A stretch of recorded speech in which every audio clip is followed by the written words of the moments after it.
So when it comes to the original Canon M50 versus the Mark II, there really aren't a ton of differences between them. And there has been a lot of changes in the camera industry that really makes this camera fall flat, I think. I think that that is not an upgradable camera. At all. I will honestly say consider moving to a different system like a Fuji or a Sony. Even some of Nikon's offerings are a bit better, and I'm going to be covering in a future video some of the options that maybe you could consider that meet some of those advanced creators' needs and entrepreneurial needs when it comes to content creation. But let's not all be doom and gloom here. Let's really cover some of the new changes that they've made into the Mark II and whether or not this is something you should upgrade to, which I use that word very loosely in this video. The most important feature that the new Canon M50 2020 version has is the clean HDMI out feature. Means that you can use that micro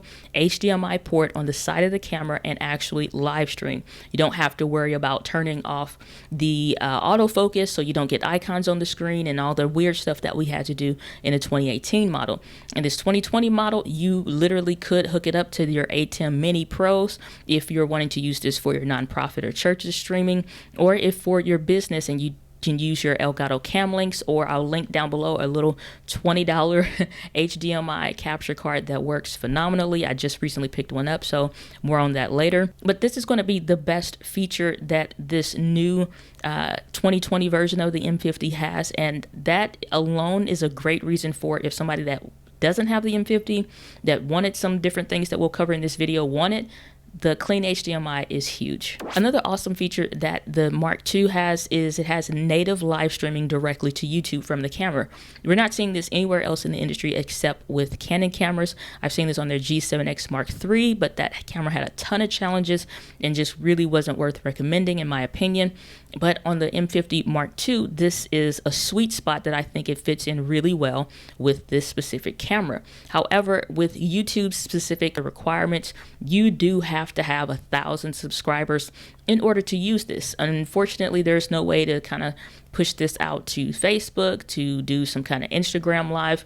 I'm not sure if it's just easier to use YouTube in their mobile setup versus other platforms, but I really hope that this is something that they expand and we see in a ton more cameras and really across the industry, because it's kind of dated that cameras can't connect better with our phones, or we can't go live to Instagram live, for example, using our cameras, and just have more freedom and flexibility. But this is a great feature that the Mark II has. The third final update that's really the most important, one of the most important ones that it has, and kind of all that it has, is a digital record button on the camera screen. Most of us have programmed the shutter button that you would press down all the way to take pictures with to already double as another type of recording button. So at this point, that's a little redundant, but I'm not going to knock it for something that it has, and that's a win in my book. Now, Canon is talking about another feature that they have on this Mark II, but really isn't a feature in my opinion, because you literally can turn any camera vertically and record vertical videos. The only thing that they're doing in software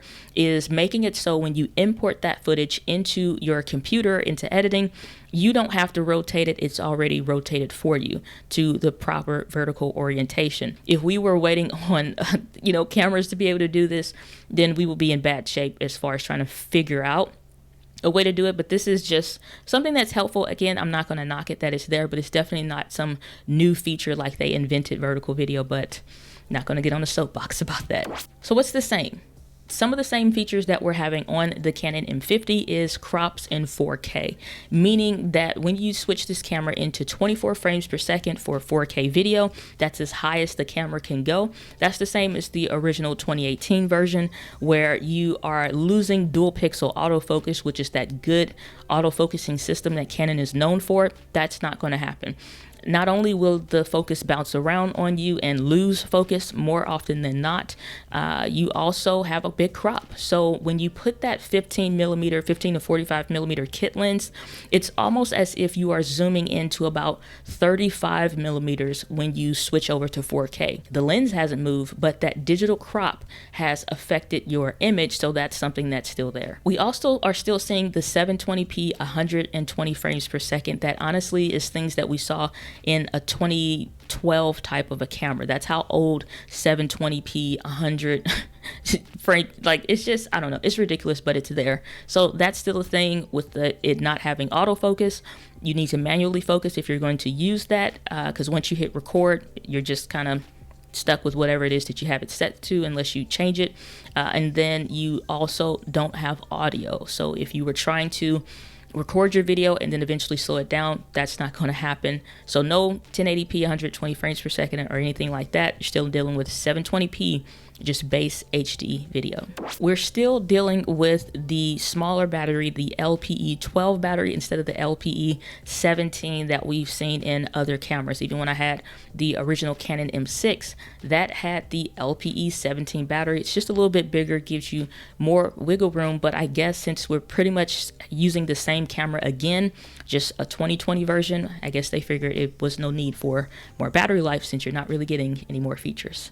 So the biggest question of the video, is it worth it? The honest answer, if you are an existing Canon M50 owner and you are looking for some more advanced features, maybe you've been doing podcast recording, you've kind of been hitting that 30-minute mark consistently or missing key points of your interviews because you have to stop and re-record, or maybe you forgot. If you're looking to do talks and record those in person and the Q&A session afterwards, you're going to hit that ceiling very, very quickly, and 2021 is right around the corner. I think that is not an upgradable camera at all. So what if you're new? You've never bought a camera before. Maybe you're using your phone and you're ready to transition to creating videos with an actual camera. This is a very hard question because you have to know what kinds of video you're going to be creating. You probably don't know how long it would take you to make it and stuff like that, so it's a little bit difficult. But if you're just creating content for the first time, I would really say lean to your expertise of using your phone thus far. Have you been making videos that run over 30 minutes or in a session of creating videos? You're enjoying just recording that nonstop. You maybe know that you need some other things. The answer is no, because you're already exceeding what the Canon M50 Mark II, the 2020 version, is already capable of. With your phone, you probably are getting better quality, better 4K if you're into playing in that arena or occasionally using it. You're running into harsher issues. This camera was already a problem 2 years ago, so it's definitely going to be a problem now and 2 years moving forward. But is it an upgrade? No. Is it worth it? Honestly, no. Unless you just want another M50 and maybe this will be your second one, then it makes sense to buy the upgraded one for about the same price. But if you're really on a budget and you're trying to get started and you're an entrepreneur, I think it makes sense to buy based on the features that you need, not just for right now, but for next year. Save the extra dollars, go with a different brand that has more lenses, better options, better features. So if you're doing a podcast, you have unlimited recording, not only just clean HDMI out, but you also have lenses and more lens options, a bigger upgrade path. The ceiling is much bigger with other brands right now than unfortunately it is with Canon. So maybe consider Fuji, maybe consider Sony. Even some of Nikon's offerings are a little bit better than what Canon has, in my opinion. But who should buy this camera? If you sincerely just want a base level camera that honestly has less features than your phone, but you're okay with that simply because you can get a Sigma 16mm lens and use it, then it might be for you. So what are some of the better cameras to upgrade from the Canon M50 when it comes to Fuji, when it comes to Sony, even some of Nikon's new mirrorless cameras, and maybe which ones, if you are an original Canon M50 user, would you want to upgrade to? I'm going to be talking about that in the next video, so make sure you click on it on the screen to check it out.